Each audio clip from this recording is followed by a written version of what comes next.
C'est quoi un squat? Alors, définition d'un squat.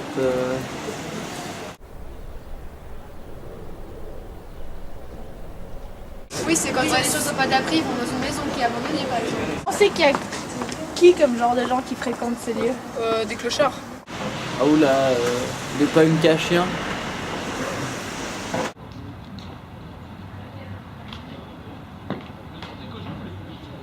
Écoute, c'est bien foutu, parce que je dis que c'est des gars qui sont intelligents. Ils utilisent la loi dans le bon sens.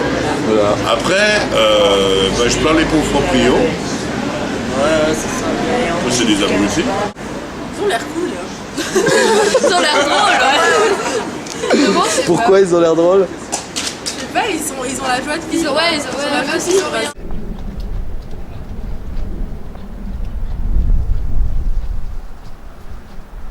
Bienvenue, chers amis, dans le squat du 14.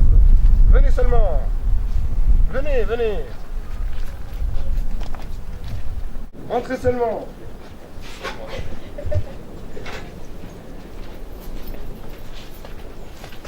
Voilà. Bienvenue au 14.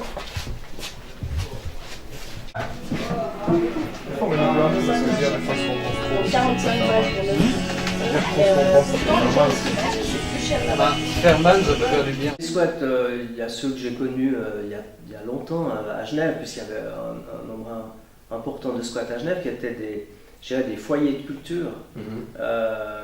Il y avait souvent, bon, c'était festif.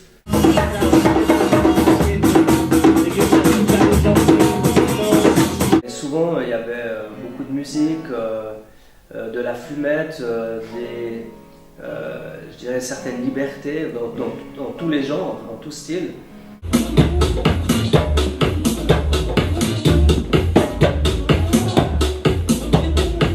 Parfois aussi de la tristesse, je dirais. J'ai vu plusieurs choses, des choses gaies.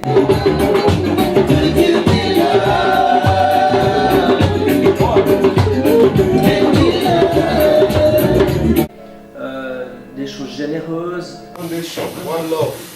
Yeah, man. For every one of us, we are in squat, man. Respect forever. It's okay. Puis aussi des situations un peu de misère quand même. Misère. Ça c'est pas facile. Vivre en communauté, oulala. Il y a les joies et les aléas. Moi, il y avait des personnes qui sombraient dans la drogue et on voyait bien qu'elles devenaient progressivement un peu des épaves.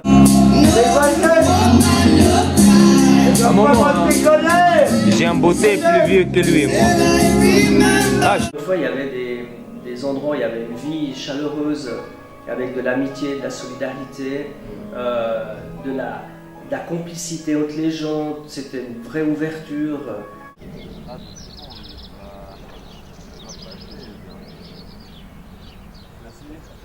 Comme ils étaient différents, ça fait un peu peur. Donc les gens avaient un petit sentiment d'insécurité.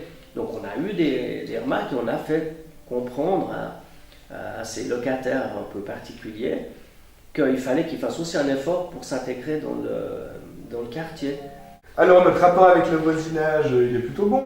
Moi je peux rien dire contre eux, on les attend pas chanter, on attend pas faire du bruit, de temps en temps on attend rigoler là, c'est temps, ils jouent au foot, c'est des occupations, tout ce qui est sain.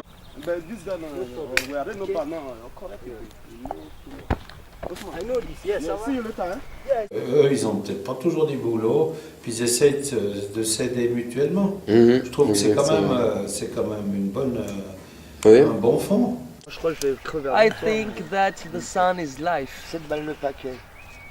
Ouais, bientôt. The sun is life, the sun is beautiful. Espérons, je vais bien, le paquet. And the sun keeps us warm.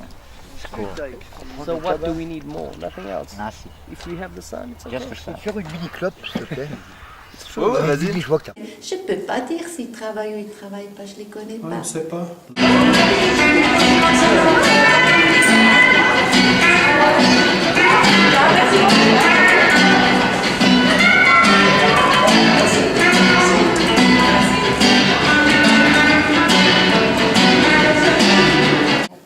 Moi, une fois, j'ai entendu que ça jouait de la guitare, mais ça me dérangeait pas du tout.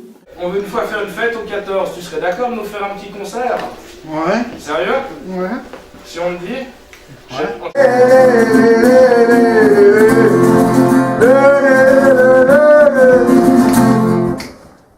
Aïe, aïe, aïe, aïe. Yeah, Francesco!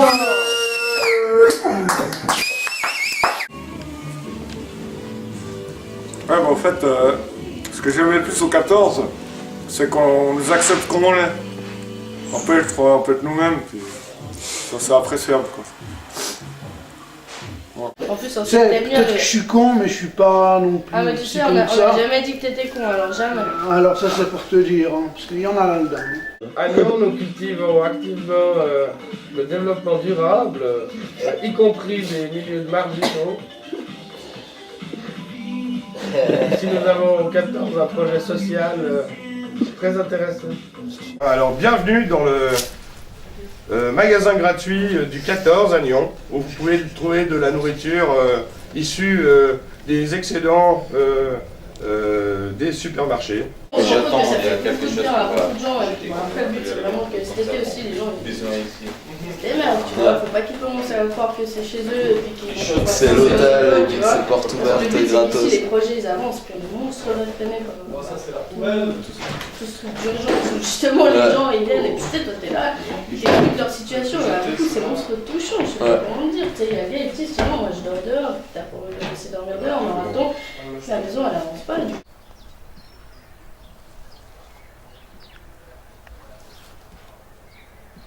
C'est donc une phase de la vie. En général, on fait pas mal la fête. Et puis ben, la musique, la culture, le théâtre ont une place importante parce que c'est un moment de questionnement.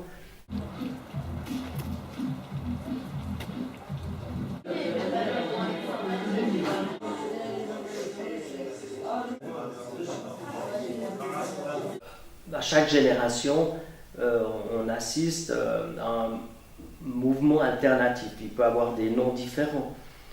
Et c'est normal. Je pense que quand on a 18, 20, 22 ans, on a envie de se créer un monde et pas forcément avec les mêmes règles qui existent. We came to Switzerland to make money to bring our parents here. For that, we were. And how was this? No, it's okay. I just. In Barcelona. Water was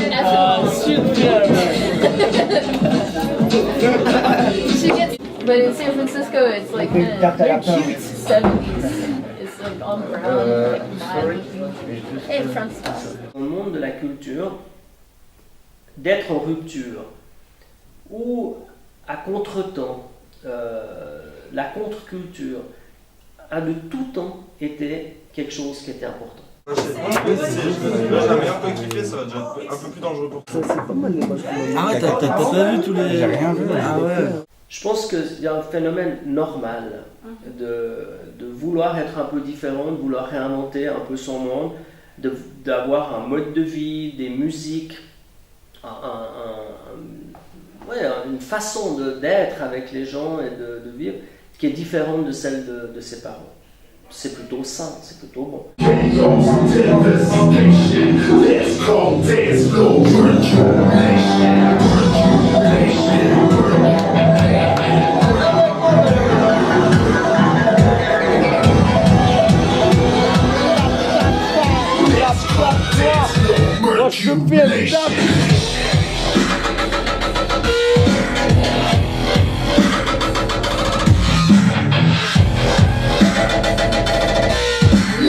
Donc, je dirais que ça fait partie du cycle normal et naturel de la vie.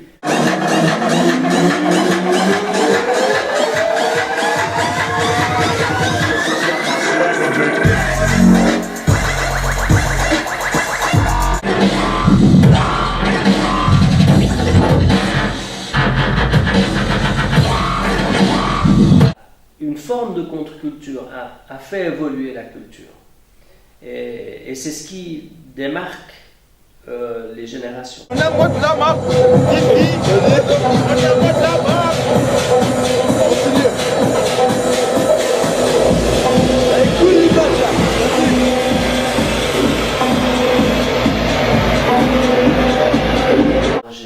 l'impression que c'est le mouvement perpétuel.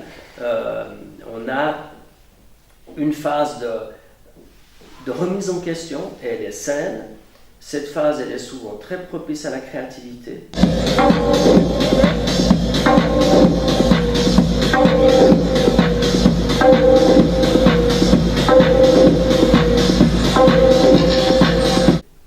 Elle amène plein de choses nouvelles dans différentes formes d'art et de culture.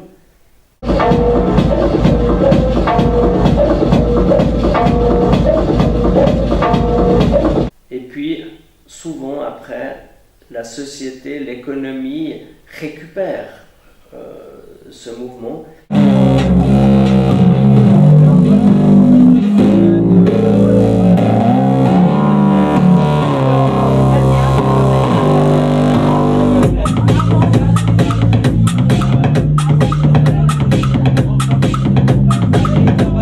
Et puis les acteurs de ce mouvement se laissent assez facilement récupérer.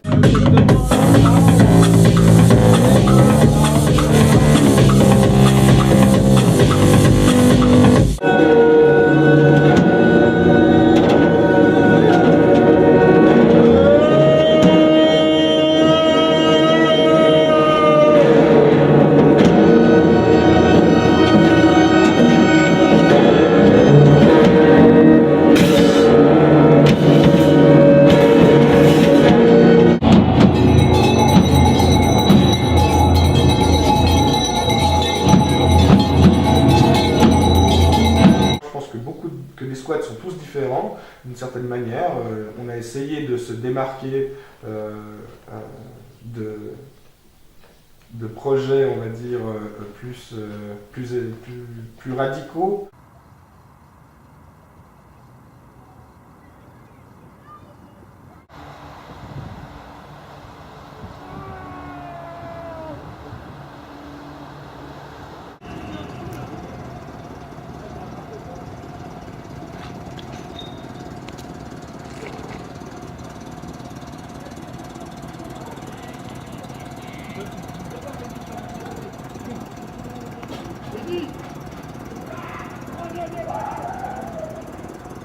Vous avez des contacts directs avec les gens qui vivaient ici? Avec les gens, oui. Oui, oui. Oh, je venais leur dire bonjour. C'est vrai? Mais ça ne savait rien de fâcher, rien du tout. Qu'est-ce que vous voulez? Ouais. Ils étaient là, j'étais là. Il faut prendre du bon côté. Qu'est-ce que vous pensez de ces gens? Je ne connais pas, je ne les connais pas. Bon, je reste tranquille. Enfin, allez voir. La seule chose, c'est les poubelles.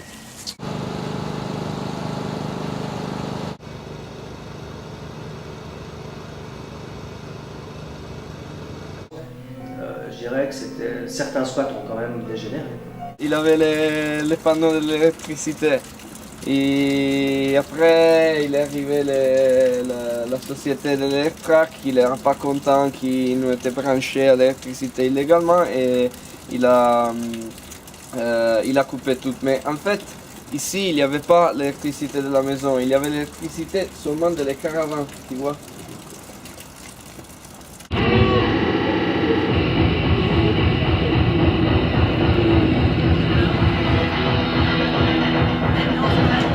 Pour certains, le squat était une manière de vivre ou une manière de contester une façon de vivre.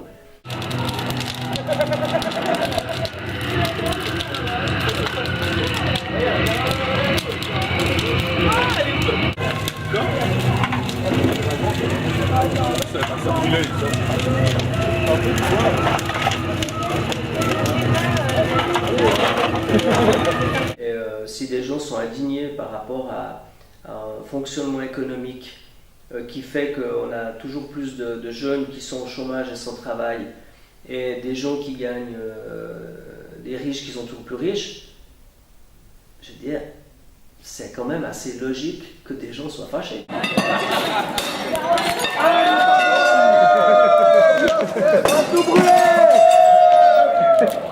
Et le fait qu'il y ait de la remise en question, qu'il y ait de l'indignation, que ça bouscule un peu, moi je trouve que c'est plutôt sain.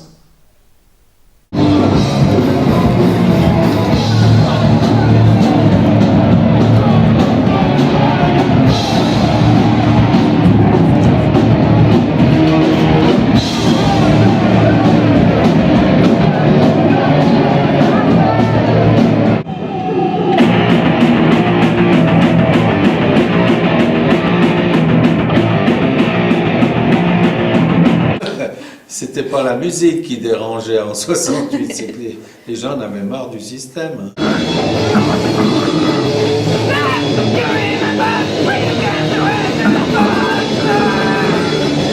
La musique des Beatles, c'était le résultat quand même. Ça c'est ce qu'on t'a dit, mais c'est pas tout à fait. En tout cas, ça faisait choquer nos parents, mais quand nous écoutions ça, c'est vrai.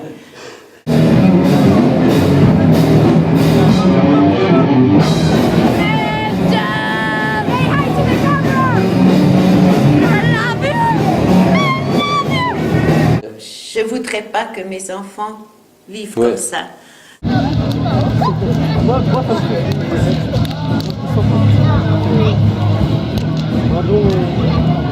Je voudrais qu'ils fassent un travail, qu'ils payent leur loyer. Je ne sais pas comment c'est ici, qu'ils payent leur loyer, que ça soit peut-être un peu plus cadré, un peu plus cadré.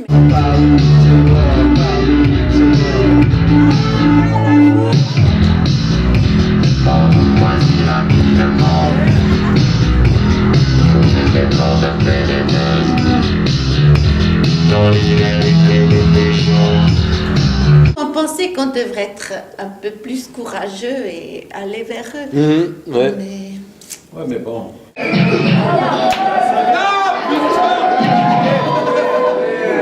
Tous les oiseaux, tous les bateaux, tous les voleurs. Alors c'est là. Attends. Jacques Dutronc, tu connais pas? Jacques Dutronc, ah, classique.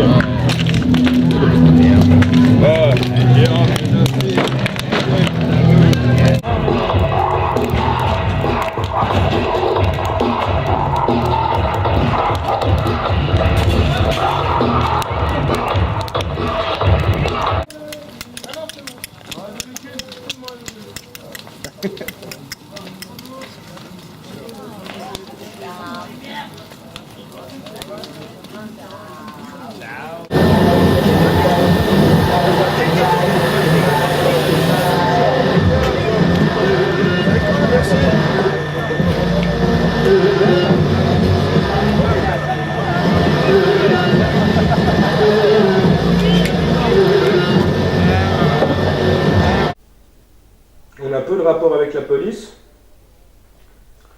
Si on devait en avoir, ce seraient des rapports protégés. Monsieur Schmitt! Monsieur Schmitt! Monsieur Schmitt! Certains parlent de la jeunesse comme un problème. Pour moi, la jeunesse, c'est d'abord une chance. Et on a une responsabilité de faire en sorte que les jeunes de cette génération puissent s'exprimer selon leurs règles, leurs valeurs, leurs priorités.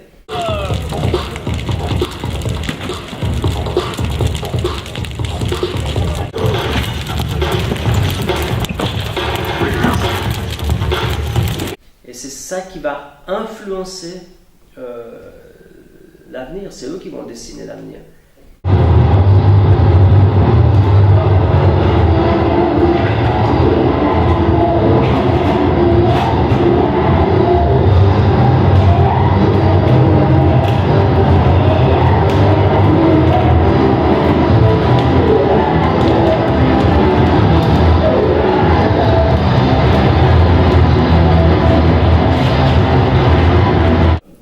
Société qui vieillit, où la proportion des gens âgés est toujours plus grande, on va vers une société qui est toujours plus conservatrice. Et la société conservatrice aura toujours plus envie de sécurité que de liberté. Alors que par définition, les jeunes, eux, ont plutôt envie de liberté. C'est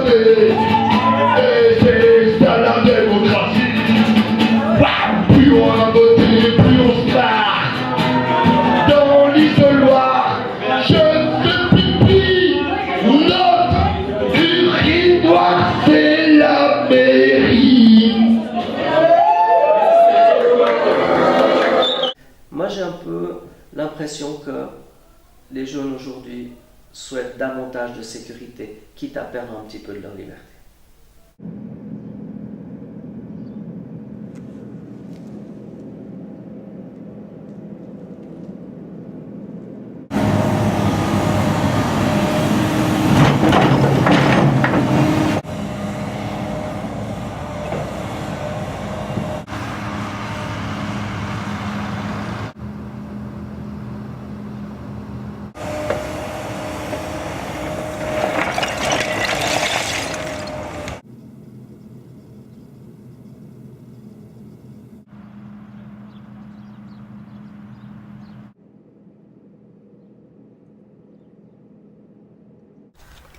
Moi j'aimerais une nana à la maison, ça on a une piole de livre. J'aimerais bien, moi je veux une nana sympa. 20-25 ans, un bon boulot, je fais 5-6 000 balles par mois. À part qui fait pas, qui boit pas, c'est ça qui fait ça la marginalité. C'est chercher une histoire de physique. À part Momo, il aurait été pour ça devenir marginal.